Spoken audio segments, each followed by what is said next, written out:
ಸ್ನೇಹಿತರೆ, ಎಲ್ಲರಿಗೂ ನಮಸ್ಕಾರ. ಸಾಗಾಸ್ ಬೈ ಸಿಂಧೂರ ಯೂಟ್ಯೂಬ್ ಚಾನಲ್ಗೆ ನಿಮ್ಮೆಲ್ಲರಿಗೂ ಸ್ವಾಗತ.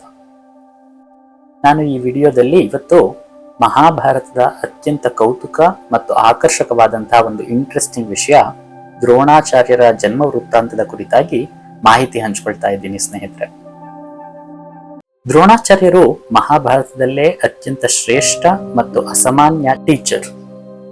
ಕೌರವ ಮತ್ತು ಪಾಂಡವರಿಗೆ ಧನುರ್ವಿದ್ಯಾದಿಯಾಗಿ 64 ಮಹಾವಿದ್ಯೆಗಳನ್ನು ಕಲಿಸಿಕೊಟ್ಟಂತಹ ಮಹಾನ್ ಗುರು ಈ ದ್ರೋಣಾಚಾರ್ಯರು. ಇಂತಹ ಅಸಾಮಾನ್ಯ ಶ್ರೇಷ್ಠರ ಜನ್ಮ ವೃತ್ತಾಂತವೂ ಕೂಡ ಒಂದು ಕೌತುಕಮಯೇ ಅನ್ನೋದರಲ್ಲಿ ಸಂದೇಹ ಇಲ್ಲ. ಕಾರಣ ಇವರು ಹುಟ್ಟಿದ್ದು ನಾವು ನೀವು ಅಥವಾ ಇತರೆ ಪಶು ಪಕ್ಷಿಗಳು ಹುಟ್ಟಿದಂತೆ ತಂದೆ ತಾಯಿಯರ ಮಿಲನೆಯಿಂದ ಅಲ್ಲ, ಬದಲಿಗೆ ಅವರು ಹುಟ್ಟಿದ್ದು ಮಡಿಕೆಯಿಂದ. ಆಶ್ಚರ್ಯ ಆಗ್ತಾ ಇದೆಯಾ? ಖಂಡಿತ. ಹಾಗಾಗಿಯೇ ಇವರ ಹೆಸರು ದ್ರೋಣ ಅಂತ. ದ್ರೋಣ ಅಂದ್ರೆ ಮಡಿಕೆ ಅಥವಾ ಮರದ ಪಾತ್ರೆ ಅಂತ ಅರ್ಥ. ಹಾಗಾಗಿಯೇ ದ್ರೋಣರನ್ನ ಅಯೋನಿಜರು ಅಂತನೂ ಕರೀತಾರೆ. ಒಂದ್ಸರಿ ಸಪ್ತರ್ಷಿಗಳಲ್ಲಿ ಒಬ್ಬರಾದಂತಹ ಭಾರದ್ವಾಜ ಮಹರ್ಷಿಗಳು ಅಗ್ನಿಷ್ಠೋಮ ಎನ್ನುವಂತಹ ಒಂದು ಮಹಾಯಾಗವನ್ನ ಮಾಡುವ ಸಂಕಲ್ಪದಲ್ಲಿ ಅತಿ ಕಠಿಣವಾದಂತಹ ವ್ರತ ನಿಯಮಗಳನ್ನ ಆಚರಿಸ್ತಾ ಇರ್ತಾರೆ. ಈ ರೀತಿ ವ್ರತ ನಿಯಮಗಳನ್ನ ಆಚರಿಸ್ತಾ ಇರುವಾಗ ಒಂದು ದಿನ ಸ್ನಾನಕ್ಕೆ ಅಂತ ಹೇಳಿ ಗಂಗಾ ನದಿ ತೀರಕ್ಕೆ ಹೋಗಿರ್ತಾರೆ. ಅದೇ ಸಮಯದಲ್ಲಿ ಆ ಗಂಗೆಯಲ್ಲಿ ವಿವಸ್ತ್ರಳಾಗಿ ಸ್ನಾನ ಮಾಡ್ತಾ ಜಲಕ್ರೀಡೆಯನ್ನ ಆಡ್ತಾ ಇದ್ದಂತಹ ಅಪ್ಸರ ಕನ್ಯೆ ಘೃತಾಚಿಯನ್ನ ನೋಡ್ತಾರೆ. ಆಕೆಯ ಸೌಂದರ್ಯವನ್ನು ನೋಡಿ ಕಾಮೋನ್ಮತ್ತರಾಗಿ ಭಾರದ್ವಾಜ ಮಹರ್ಷಿಗಳಿಗೆ ತಮಗೆ ಅರಿವೇ ಇಲ್ಲದಂತೆ ಅವರ ವೀರ್ಯ ಸ್ಖಲನ ಆಗತ್ತೆ. ಹೀಗೆ ಸ್ಖಲಿತವಾಗಿರ್ತಕ್ಕಂತಹ ವೀರ್ಯವನ್ನ ಭಾರದ್ವಾಜ ಮಹರ್ಷಿಗಳು ಒಂದು ಮಡಿಕೆಯಲ್ಲಿ ಸ್ಟೋರ್ ಮಾಡಿ ಇಡ್ತಾರೆ. ಈ ರೀತಿ ಸ್ಟೋರ್ ಮಾಡಿಟ್ಟಂತಹ ಮಡಿಕೆಯಿಂದ ಆ ಮಡಿಕೆಯಲ್ಲಿಟ್ಟಿದ್ದಂತಹ ವೀರ್ಯದಿಂದ ಜನಿಸಿದ ಮಗುವೇ ಈ ದ್ರೋಣ. ಈ ರೀತಿ ಮಹಾಭಾರತದ ಆದಿಪರ್ವದ ಸಂಭವ ಪರ್ವದಲ್ಲಿನ 130ನೇ ಅಧ್ಯಾಯದಲ್ಲಿ ದ್ರೋಣರ ಜನ್ಮ ವೃತ್ತಾಂತವನ್ನ ಉಲ್ಲೇಖಿಸಲಾಗಿದೆ. ಆದ್ರೆ ಈ ಮಹಾಭಾರತದ ಕಥೆಯನ್ನ ನಿಜಕ್ಕೂ ಒಪ್ಪೋದಕ್ಕಾಗತ್ತಾ? ಈ ದ್ರೋಣರ ಜನ್ಮ ವೃತ್ತಾಂತ ಕೇಳಿದ ಅದೆಷ್ಟೋ ಜನರು ಇದೆಲ್ಲ ಅಸಾಧ್ಯ, ಇದೊಂಥರ ಕಥೋಕಲ್ಪಿತ, ಉತ್ಪ್ರೇಕ್ಷೆ ಅಂತ ತಮ್ಮ ಅಭಿಪ್ರಾಯಗಳನ್ನ ವ್ಯಕ್ತಪಡಿಸ್ತಾ ಹೋಗ್ತಾರೆ. ಆದ್ರೆ ಸೈನ್ಸ್ ಏನ್ ಹೇಳುತ್ತೆ ಅಂತ ನೋಡೋದಾದ್ರೆ, ನ್ಯಾಷನಲ್ ಲೈಬ್ರರಿ ಆಫ್ ಮೆಡಿಸಿನ್ ಸಂಶೋಧನೆಯ ಪ್ರಕಾರ ಸುಮಾರು 20 ರಿಂದ 40 ವರ್ಷಗಳ ಕಾಲ ಪುರುಷರ ವೀರ್ಯವನ್ನ ಸುರಕ್ಷಿತವಾಗಿ ಸಂಗ್ರಹಿಸಿ ಇಡಬಹುದು. ಮತ್ತೆ ಹೀಗೆ ಸಂಗ್ರಹಿಸಿಟ್ಟಂತಹ ವೀರ್ಯವನ್ನ IVF ಅಂದ್ರೆ ಇನ್ವಿಟ್ರೋ ಫರ್ಟಿಲೈಸೇಷನ್ ಮೂಲಕ ಮಗುವಿನ ಜನನಕ್ಕೆ ಬಳಸಬಹುದು ಅಂತ ಹೇಳ್ತಾರೆ.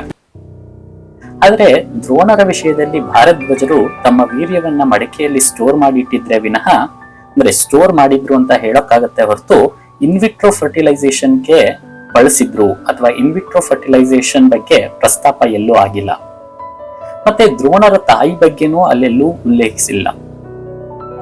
ಹಾಗಾದ್ರೆ ಕೇವಲ ಗಂಡಿನ ವೀರ್ಯದಿಂದ ಮಗುವಿನ ಜನನ ಸಾಧ್ಯನಾ? ಹೆಣ್ಣಿನ ಗರ್ಭ ಅಥವಾ ಹೆಣ್ಣಿನ ಅಂಡಾಣು ಅಥವಾ ಅಂಡಾಶಯ ಅಗತ್ಯ ಇಲ್ವಾ? ಈ ತರ ಹಲವಾರು ಪ್ರಶ್ನೆಗಳು ನಮ್ಮನ್ನ ಕಾಡ್ತಾ ಹೋಗ್ತವೆ. ಇದಕ್ಕೆ ಸೈನ್ಸ್ ಏನ್ ಹೇಳುತ್ತೆ ಅಂತ ನೋಡೋದಾದ್ರೆ, ಎಸ್, ವಿಜ್ಞಾನಿಗಳು making babies without female eggs may be possible ಅಂತ ಹೇಳ್ತಾರೆ.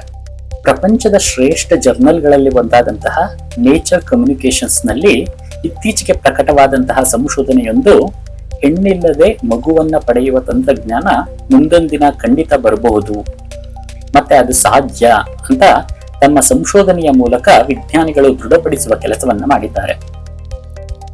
ಇಲಿಗಳಲ್ಲಿ ನಡೆದಂತಹ ಈ ಪ್ರಯೋಗದಲ್ಲಿ ಗಂಡು ಇಲಿಗಳ ವೀರ್ಯಾಣುಗಳ ಮೂಲಕ ಹೆಣ್ಣು ಇಲಿಗಳ ಸಂಪರ್ಕ ಇಲ್ಲದೇನೆ ಹೊಸ ಇಲಿಮರಿಗಳಿಗೆ ಸೃಷ್ಟಿಗೆ ಕಾರಣವಾಗಿರುವಂತಹ ಈ ಸಂಶೋಧನಾ ಅಧ್ಯಯನ ಮಹಾಭಾರತದ ದ್ರೋಣರ ಜನನದ ಕೌತುಕವನ್ನ ಅಥವಾ ರಹಸ್ಯವನ್ನ ಭೇದಿಸೋದ್ರಲ್ಲಿ ಖಂಡಿತ ನಮಗೆ ಸಹಾಯ ಮಾಡಬಲ್ಲದು ಅನ್ನೋದ್ರಲ್ಲಿ ಅತಿಶಯೋಕ್ತಿ ಇಲ್ಲ. ಸ್ನೇಹಿತರೆ, ಇಷ್ಟೇ ಅಲ್ಲ, ಇನ್ನೂ ಅನೇಕ ಪಾಶ್ಚಾತ್ಯ ವಿಜ್ಞಾನಿಗಳು ತಮ್ಮ ಅಧ್ಯಯನಗಳಲ್ಲಿ ಈ ದ್ರೋಣರ ಜನ್ಮ ವೃತ್ತಾಂತವನ್ನ ಸಮೀಕರಿಸುವಂತಹ ಅನೇಕ ಕಲ್ಪನೆಗಳನ್ನ ಪ್ರತಿಪಾದನೆಗಳನ್ನ ಮಾಡಿ ಉದಾಹರಿಸಿದ್ದಾರೆ.